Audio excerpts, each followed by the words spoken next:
MathMax scores another pretty impressive top cut out here, and is that Kashtira finally starting to get the numbers it deserves? Alright, to the 30% of you that have not smashed the ever-living crap out of that subscribe button, smash it so you guys don't miss out on more awesome content. Holy moly.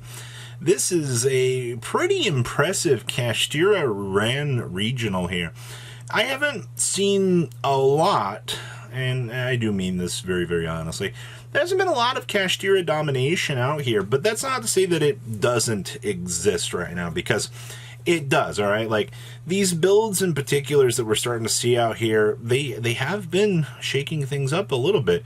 It's just to the degree of craziness that we're seeing for the conversion and turnover hasn't been really all that crazy. So it's kind of nice to see that Kashtira finally is taking a step in the right direction here for your turnover. Now, we had one Despia deck in Top Cut, which I'm also pretty impressed with here, to be honest with you. Despia's numbers, everybody always says it's the best deck, Robbie. It's better than Cash Money dollar bills, but I don't see more than one version of this deck ever really, across the majority of these Top Cuts. So while people are looking at this going, like this is pretty, good here, I'm not seeing it, and I really hate to be the bearer of bad news there. We also had one Sprite make its way into Top Cut here, which is pretty cool because it's playing the Dark Beckoning Beast package, with the opening of the Spirit Gates. Kind of interesting.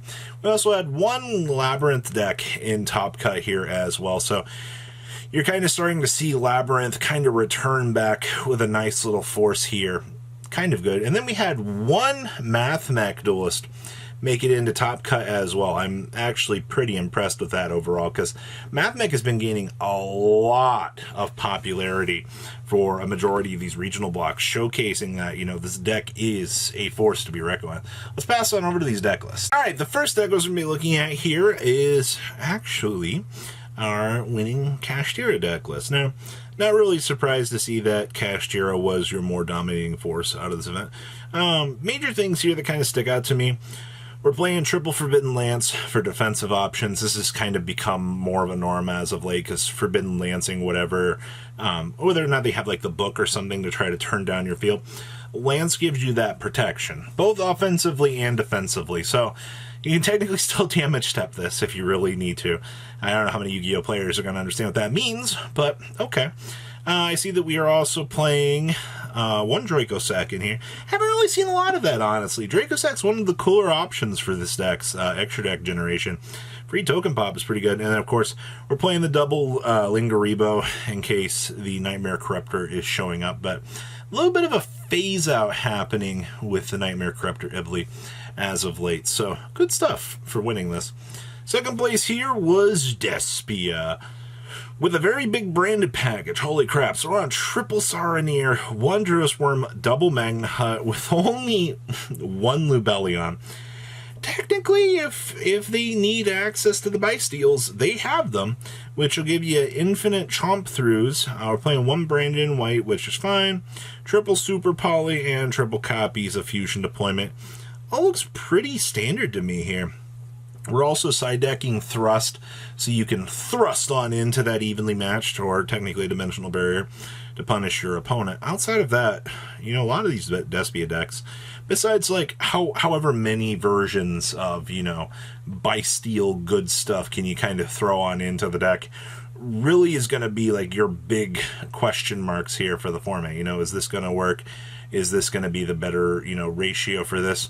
It really comes down to deck building. Third place here is our next Cash Money dollar bills, the deck. Now, we're on triple Lava Golem here.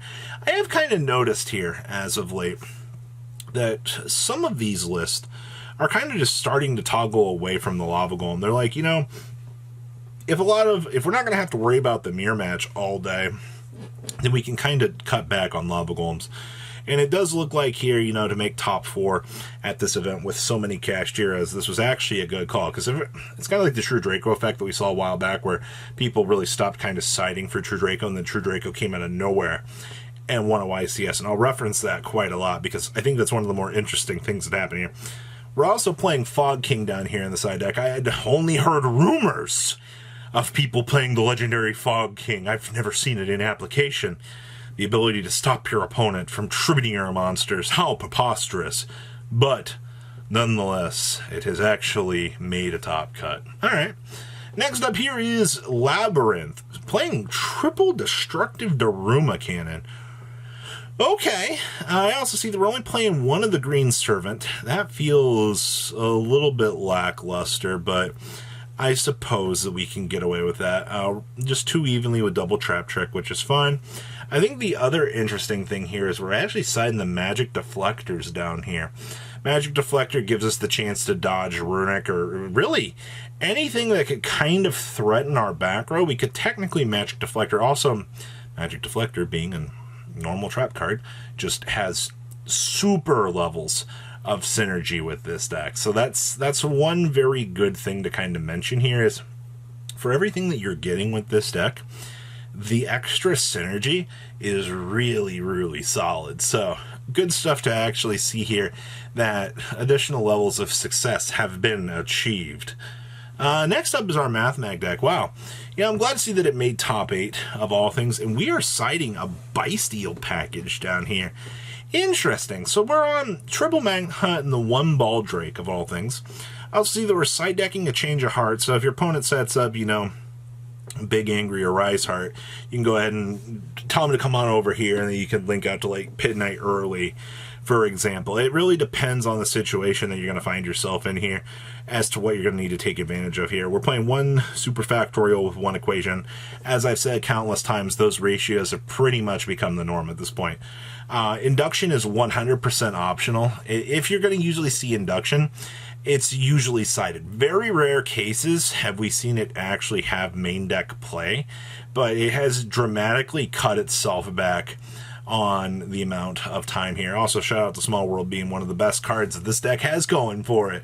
Alright, next up here, we have another Kashtira deck. Now, your interesting things about this list here, we have double Lance for your defensive option. So, once again, as we said previously, you can use that Lance to kind of protect your investment that you've set up on the field so it doesn't get broken. Because, trust me, the minute that board starts to kind of fall apart, this deck's going to have a really bad time. We're also main decking Triple Thrust, just so you can get to the 1 talents. It's kind of interesting because a lot of people have looked at Thrust this format and they're like, this is kind of starting to fall off. Well, I do agree to certain aspects that is true. Other particular builds are still finding ways to kind of take advantage of that. So it's not like it's completely unheard of at this point in time that we're seeing, you know, things like this actually still stick around. So interesting little ratios here. Also, one Lingaribo. Enjoy losing to the Nightmare Corruptor Iblis shenanigans, I suppose. Next up here, we have another Kashtira deck. This one's playing Contact C in the main deck. I love the fact that you go from like a builds like playing Thrust. You know, we kind of play a little bit of, you know, Forbidden Lance in here to kind of try to get things going a little bit more. And then you just go to builds that just completely amputate it. They're like, there's no real point in trying to play, you know, these cards. And then, you know, Dimension Shifter becomes the next biggest question here. It's like, do we focus on the shifters? Like, what's going on here? And at the end of the day, I mean, it does come up. Yeah, we know this. But is it worthy enough for the main deck? I don't know. But outside of that, your ratios look good. There's the double Rise Heart that we started to see kind of show up more and more. Honestly, the fact that you get even the chance to cut that card down to 2 is kind of very interesting to me. Yeah, outside of that, looks very, very standard. I wish I could say much more, but yeah, it's still infinite Kashtira decks. And the last one we have for you here is our Dark Beckoning Beast with 1 copy of playing 1 Melfi in here because we can. Okay. So a rank 2 package. Still pretty standard. We're playing the 1 double cross, take control of the opponent's monster, get a revive. And then I see we're just playing the 1 just to be able to toggle into the trap card from the side deck. That's pretty crazy, but it ended up working out here, so good stuff overall. So what do you guys think about this regional breakdown? Like I said, I'm fairly impressed with everything we've seen. So please, comment down below, tell me what you guys think. See your beautiful faces back here later in the day, guys. Peace out. patrons. Thank you.